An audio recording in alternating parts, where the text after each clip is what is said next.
अमेरिकी राष्ट्रपति Donald Trump ने 2 अप्रैल से रेसिप्रोकल टैरिफ का ऐलान किया है और इस बीच भारत और अमेरिका के बीच ट्रेड डील को लेकर भी बातचीत जारी है। सूत्रों के मुताबिक दोनों देशों के बीच ड्यूटी को कम से कम करने पर बातचीत काफी आगे बढ़ चुकी है। अम्बरीश हमारे साथ है। अम्बरीश, 2 अप्रैल की तारीख का इंतजार तो हर कोई कर रहा है, लेकिन दोनों ही देशों के जो प्रतिनिधि हैं वो एक ऑल्टरनेट पर बातचीत करने को जरूर तैयार है, जिससे कि जो एक टैरिफ का बोझ है वो कम से कम एक दूसरे पर लगे। जरा बताइए क्या तैयारी है। देखिए, जिस समय ट्रंप शासन आया था उसके बाद से लगातार कहा जा रहा था कि कई सारे देश जो कि हैवी ट्रैफिक लगाते हैं अमेरिका के गुड्स पर, उन पर हम कार्रवाई करेंगे, उन पर एक रेसिप्रोकल टैक्स लगाएंगे। इसके साथ ही कई तरह के अलग अलग बदलाव किए थे। कुछ जगहों पे टैक्स लगाना शुरू भी किया था, कुछ जगहों से वापसी भी की थी। तभी ये लग गया था कि ट्रंप कुछ देशों के साथ जब नेगोशिएशन करने आएंगे तो बहुत ज्यादा हैवी नेगोशिएशन के डील में होंगे। और उसके बाद से प्रधानमंत्री मोदी 13 फरवरी को जब अमेरिका में गए थे तो वहां दोनों देशों के बीच जो बायलैटरल ट्रेड है उसको ज्यादा बढ़ाने, यानी कि लगभग दोगुना करने की बात कही गई थी। 2030 तक जो अभी तक लगभग $200 बिलियन का ट्रेड है उसको बढ़ाकर $500 बिलियन करने का लक्ष्य रखा गया था। उसके साथ ही कहा गया था कि एक ऐसा बायलैटरल ट्रेड एग्रीमेंट दोनों देशों के बीच किया जाए जिससे कि हम जो ट्रेड है दोनों देशों के बीच का या फिर जो रिश्ते हैं वो और ज्यादा गहरे हो सके और दोनों देशों के बीच एक म्यूचुअल बेनिफिट इन्वायरमेंट बन सके, इंडस्ट्री के लिए भी और लोगों के लिए भी।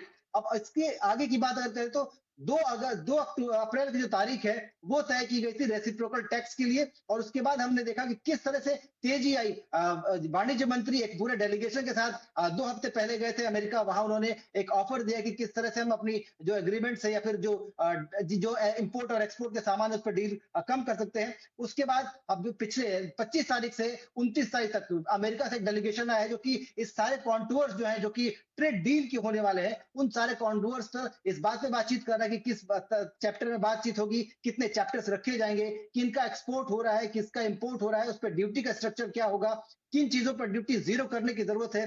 भारत के हिसाब से अगर ड्यूटी की बात करें तो इलेक्ट्रिक मोबिलिटी, बैटरी का जो सिस्टम है, इलेक्ट्रिक जो बैटरी का पूरा इन्वायरमेंट है उस इकोसिस्टम को बनाने के लिए किस तरह के ड्यूटी रिविजन की जरूरत है, इन सब चीजों पर चर्चा अभी जारी है। हालांकि कुछ भी कहना भी जल्दीबाजी होगी क्योंकि दोनों ही देशों के बीच अगर हम देखें तो जो रिश्ते हैं वो बहुत अहम है। इसके साथ ही सबसे बड़ी और अहम बात जो पूरे डील के बीच में होने जा रही है वो ये है कि अमेरिका में जो सिस्टम है वो एक अप्रूवल का सिस्टम नहीं है। यानी कि अगर हमने आपको एक ऑफर दिया और आपने आज मंजूर कर लिया तो अमेरिका के बीच ऐसी कोई संस्था नहीं जो ये कह रही कि जो डील की बात हुई थी उसके बाद कोई चेंज नहीं होगा।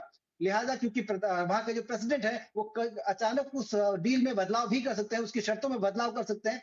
लिहाजा हर चीज को एक लंबे डिस्कशन के साथ फाइनल स्टेज पे लेके जाया जाए, इस तरह की बातचीत चल रही है। 29 मार्च तक ये बैठक चलेगी और 29 मार्च के भी कहा यह जा रहा है कि 2 राउंड की बैठक और चलेगी। लेकिन इस बैठक के बाद से एक चीज निश्चित तौर पे निकल के जो सामने आएगी वो ऐसा उम्मीद की जा रही है कि संभव है कि 2 अप्रैल से जो रेसिप्रोकल टैक्स लग रहा है भारत पर या फिर भारत के कुछ सामानों पर उसमें कुछ मोहलत भारत को मिल सकती है या फिर अगली बातचीत तक कुछ और डिटेल्स मिलने तक या फिर एक कॉन्टूर पूरा तय होने तक ये मोहलत दी जा सकती है कि आप पे जो टैक्स लगना था या फिर रेसिप्रोकल टैक्स के दायरे में जो राइट, बिल्कुल। उनको किस तरह से छूट मिल सकती है। तो कुल ये जी। कहा जा सकता है कि एक पॉजिटिव डायरेक्शन में बैठक जारी है और आगे आने वाले 2 दिन बेहद अहम हो सकते हैं।